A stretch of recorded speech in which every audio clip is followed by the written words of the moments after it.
म्हणून मायबाप रसिकांना तुम्हाला सर्वांनाही श्रेय जातं.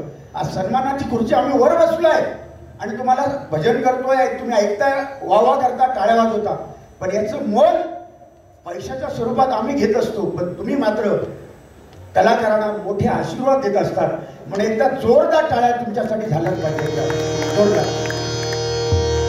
म्हणून या ठिकाणी अखिल मुंबई कोकण प्रासादिक भजन मंडळ, या मंडळाचे सर्व अध्यक्ष सन्माननीय भजन सम्राट बुवा नारायण वाळवे या माऊलींकडनं हे 101 रुपयाचं बक्षीस आलेलं आहे. जोरदार टाळ्या वाजवा त्यांच्यासाठी.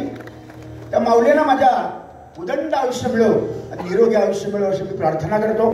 तुम्ही आला, तुमचं सहर्ष स्वागत आहे. महिला वर्ग तुमचं सुद्धा स्वागत आहे, तुमचा आशीर्वाद आहे. 1, 2, 3 आणि 4 चॅनल आहेत युट्यूब चॅनल. तुम्हाला सुद्धा मी शुभेच्छा देतो. लाख लाख माऊली. हा, दोघांचा समसमान दाखवा एवढं म्हणजे बस.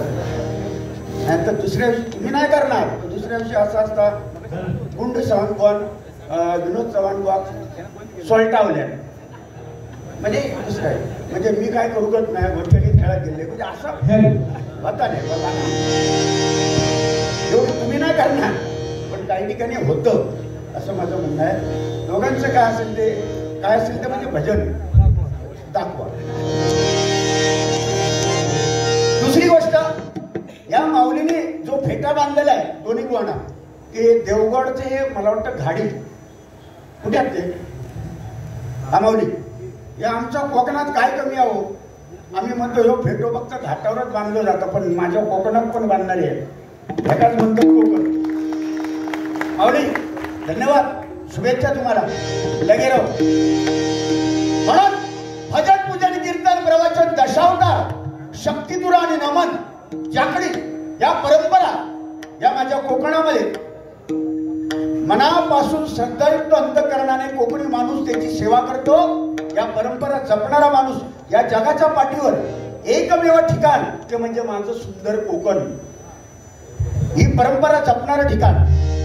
आणि डबलवारीचं माध्यम सुद्धा नामवंत भजनी बुवानी तो वारसा जपला. त्यांच्यानंतर आमच्याकडे येलो. आज गुंडुबुवा म्हटल्यानंतर काय तुम्हाला सगळ्यांना माहिती आहे. हल्लीच पांडुपला वारी झाली गोटनकर बुवांवर. नाही, गुंडुबुवा म्हणजे नाथखुळाने गणपती बोळा म्हणजे खरं म्हणजे चांगला आहे ना बुवा, मी चांगल्यात म्हणतो. सध्याच्या घडीला हरिभक्त पारायण म्हणतो मी त्यांना. भवप गुंडू महाराज सावंत म्हणजे वा, एक तुम्हाला पदवी मी दिलेली आहे. ही पदवी माझ्यातर्फे हबप. आता हबपचा हबप होय, याची काळजी तुम्ही घ्यायची. पण बिचारा प्रामाणिकपणे सांगतो, सध्याच्या घडीला रागाचा अभ्यास किती असो याला फार महत्व नाही. त्याका कोणीतरी राग विचारला तर येऊचो ना त्याका, पण ठोकण्यात नंबर 1 म्हणजे तो सांगणार.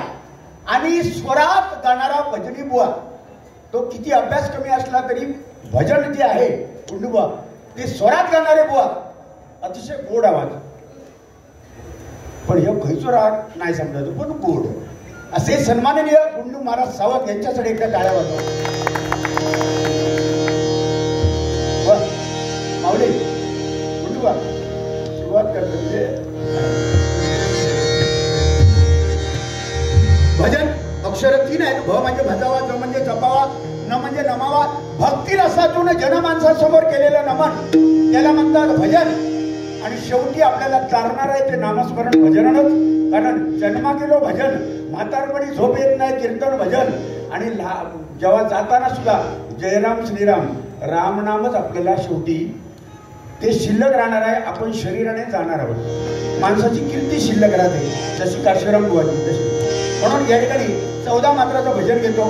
हळूहळू मनोरंजन गजारामध्ये 100% होणार.